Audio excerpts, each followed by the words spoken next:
ভাপা পিঠা বানানো এতটা সহজ না দেখলে বিশ্বাসই করতে পারবেন না।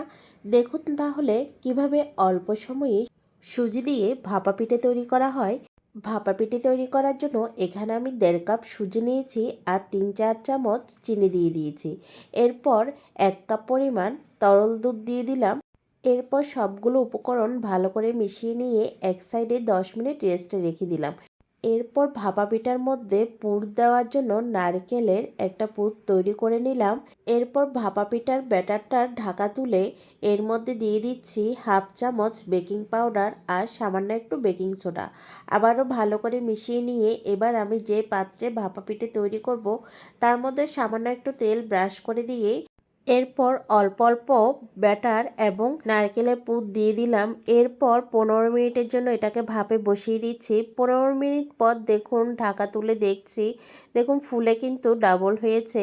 এবার চুলা থেকে নামিয়ে আমি পরিবেশন করে দেখাচ্ছি। দেখুন কত সহজে অল্প সময়ে সুজি দিয়ে ভাপা পিঠে তৈরি করে নেওয়া যায়।